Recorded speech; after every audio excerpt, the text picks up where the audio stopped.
اعوذ باللہ من الشیطان الرجیم بسم اللہ الرحمن الرحیم والذین کفروا، اور وہ لوگ جو کافر ہیں، اعمالہم کسراب بقیعۃ، ان کے کام ایسے ہیں جیسے دھوپ میں چمکتی ہوئی ریت۔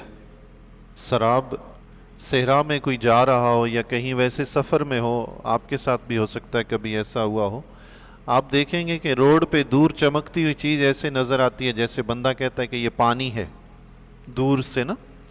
تو بس اوقات صحرا میں بھی ایسا ہوتا ہے کہ ریت دور سے ایسے نظر آتی ہے جیسے کوئی پانی کا چشمہ ہے، نیچے سے پانی پھوٹ رہا ہے، لیکن جب بندہ پاس جاتا ہے تو دیکھتا ہے وہ پانی نہیں ہوتا، ریت ہوتی ہے وہاں۔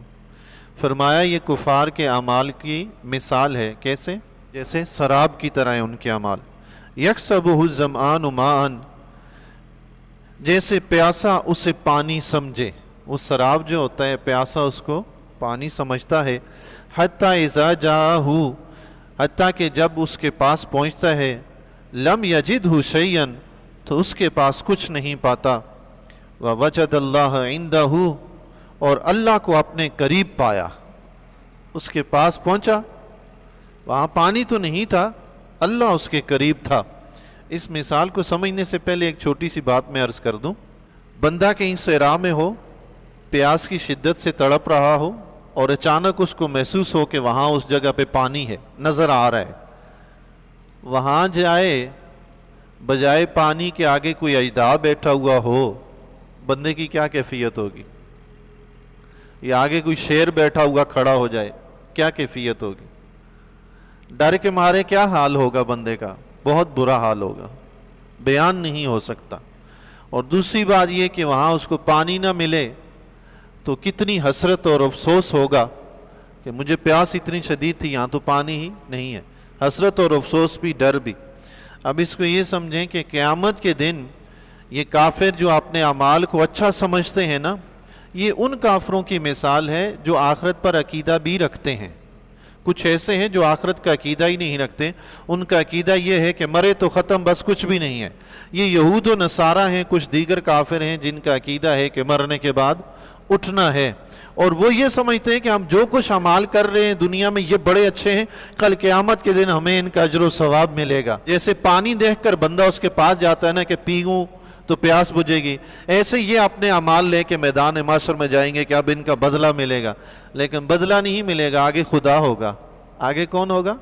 خدا۔ ایک دم اللہ سے ملاقات ہو گئی، رب سے ملاقات ہوئی، وہ رب جس کو دنیا میں اپنا دشمن بنا کے رکھا جی، اس سے ملاقات ہو گئی رب سے۔ تو رب تعالیٰ نے فرمایا فَوَفَّاهُ حِسَابُهُ، تو اس نے اس کا حساب پورا بھر دیا، اللہ نے حساب وہیں چکا دیا میدان معاشر میں۔ کیسے؟ وہ جو کافر نیکیاں لے کر آئے گا نا میدان معاشر میں نے یہ صدقہ کیا ہے، یہ خیرات کیا ہے، میں نے یہ کیا وہ کیا۔ آج کل کچھ کفار مسجدوں میں بھی پیسہ دے دیتے ہیں جی، تو میں نے یہ کر دیا۔ کافر کا پیسہ مسجد میں لگانا منع ہے، حرام ہے، ناجائز۔ مسجد کافر کے پیسے سے نہیں، صرف مسلمان کے پیسے سے بنائی جاتی ہے، یہ اللہ کا گھر ہے۔ قیامت کے دن جب وہ اپنی نیکیاں لے کر آئے گا نا، جس طرح وہ سراب دیکھ کر پانی کی امید ہوتی ہے، اس طرح اپنی نیکیوں پر اس کو اجر کی امید ہوگی، لیکن رب کریم قبول ہی نہیں فرمائے گا، حساب اس کا پورا کر دے گا۔ کیسے؟ رب کریم فرمائے گا تو نے صدقہ خیرات کیا ہے، فلاں غریب کی مدد کی تھی، اس کے لیے یہ کیا تھا، اس کا بدلہ تمہیں دنیا میں یہ ملا، جو تم سانسیں لیتے رہو اس کی قیمت کہاں ہے؟ دنیا میں تم نے میری جو نعمتیں کھائی ہیں ان کی قیمت کہاں ہے؟ دنیا میں تمہیں پانی پلایا، کھانا کھلایا، تمہیں جسم کے آزادے، ساری زندگی تم نے ان کو استعمال کیا، تو جو نیکیاں اس نے کی تھی نا، اللہ نے دنیا میں اس کو جو نعمتیں عطا فرمائی ہیں وہ ان کا بدلہ کر دے گا رب۔ حساب ختم، بے باک، پورا ہو گیا حساب۔ یاد رکھیے قیامت کے دن کافر کی نیکیاں برباد ہو جائیں گی اور مومن کے گناہ مٹا دیے جائیں گے، سبحان اللہ۔ کافر کی نیکیاں برباد کر دی جائیں گی، ختم، حساب کتاب برابر، نیکیوں کو دنیا کی نعمتوں کے برابر کر دیا جائے گا۔ رب فرمائے گا جاؤ۔ اب سوچیں اگر رب کائنات قیامت کے دن یہ کہہ دے جو ایک سانس تم باہر نکالتے ہو اس کے بدلے 1000 نیکیوں کی قیمت ہے، جو ایک سانس تم اندر لیتے ہو اس کی بھی 1000 نیکیاں قیمت ہے، وہ کوئی دے گا قیمت؟ یہ تو مفت میں مل رہے ہیں نا. بازو جو کسی کا ٹوٹا پھوٹا اگر کوئی مصنوعی لگوانے کے لیے جائے تو کتنا خرچہ ہوتا ہے. تو یہ جو اس پروردگار نے اوریجنل دیا ہوا ہے اس کی کوئی مثل ہے نہیں ہے. اس کی قیمت کون دے گا؟ وہ جو ٹوٹے پھوٹے بازو کی جو ناکارہ ہے، کسی کام کا نہیں، صرف ایسا ہے کہ جسم میں حسن پیدا کرتا ہے، نظر آتا ہے کہ ہاں ہے، کرتا تو کچھ بھی نہیں. اس کی قیمت کہاں ہے جو اصلی ہے، صحیح ہے، صاف ستھرا ہے، ہر قسم کا کام کر کے دیتا ہے. تو اگر قیامت کے دن رب یہ پوچھے نا، یہ تم نیکیاں لے کے آئے ہو، مجھ سے اجر مانگ رہے ہو، مجھے یہ بتاؤ دنیا میں جو تمہیں میں نے نعمتیں نہیں تھی ان کی قیمت تم دو، پھر میں تمہیں نیکیوں کی قیمت دوں. کون دے گا؟ کوئی نہیں دے. نیکیوں کا بھی اجر دے گا تو اس کا فضل ہی ہے، بخشے گا تو بھی اس کا فضل ہے، فضل ہی فضل ہے. تو قیامت کے دن کافر کے ساتھ اس کا جو حساب کتاب ہوگا وہ دنیا کی نعمتوں کے بدلے میں اس کی نیکیاں قرار دی جائیں گی کہ جاؤ تم نے یہ نیکیاں کی ہیں، اس کے بدلے میں تم دنیا میں یہ نعمتیں ملی، تمہارا حساب برابر ختم. واللہ سریع الحساب، اور اللہ جلد حساب کر لیتا ہے، اسے دیر نہیں لگتی. کوئی کہے کہ میں نے 60 سال گزارے زندگی کی ایک ایک پائی کا حساب، رب کے ہاں کوئی دیر نہیں لگتی. ہاں اللہ. او کظلمات فی بحر لجی یغشاہ موج من فوقہ موج، یا جیسے اندھیریاں کسی گہرے دریا میں، اس کے اوپر موج، موج کے اوپر اور موج، من فوقہ سحاب، اس کے اوپر بادل. یہ پہلی مثال کافر کے بعض مفسرین نے فرمایا کافر کے اعمال کی دی ہے، اور دوسری مثال اللہ تعالیٰ نے کافر کے عقیدے کی مثال بیان فرمائی ہے. ظلمات بعضها فوق بعض، اندھیرے پر اندھیرے ہیں، ایک پر ایک اندھیرا ہے. اذا اخرج یدہ لم یکد یراہ، جب اپنا ہاتھ نکالے تو کچھ سجائی نہ دے، کچھ بھی سجائی نہ. وہ شخص جو گہرے سمندر میں چلا جائے، سمندر کا پانی گدلا ہو تو گہرے سمندر میں چلا جائے تو گندلے پانی میں تو ویسے ہی کچھ نظر نہیں آتا ہے جی. پھر اس کے اوپر موجیں بھی ٹھاٹھے مار رہی ہوں تو اس کی وجہ سے اور اندھیرا پیدا ہو جاتا ہے. پھر اس کے اوپر بارش کا موسم ہو اور اندھیرے اندھیرے بادل چھائے ہوئے ہوں. یہ تو دن دہاڑے اگر سیاہ بادل چھا جائیں تو اندھیرا سا لگنے لگتا ہے، مغرب کا وقت ہو جاتا ہے جیسے. تو اتنے گہرے سمندر کے اندر اتنے اندھیروں میں فرمایا وہ اگر اپنا ہاتھ بھی باہر نکالے نا اور اس کو دیکھنا چاہے تو خود اس کو اپنا ہاتھ بھی نظر نہیں آئے گا. اللہ، حالانکہ ہاتھ اس کے جسم کے ساتھ اس کے کتنے قریب ہے. اللہ اکبر. تو رب کریم نے فرمایا یہ کافر کے عقیدے کا حال ہے کہ اس کا عقیدہ ہی اتنا برا ہے. ایک تو کفر کے اندھیرے میں ہے، دوسرا نفس امارہ کے اندھیرے میں ہے، تیسرا اس کا عقیدہ اور اس کا نظریہ ایسا ہے کہ جو نعمتیں اس کو ملی وہ یہ سمجھتا ہے کہ میں اچھا ہوں اس لیے مجھے نعمتیں ملی ہیں.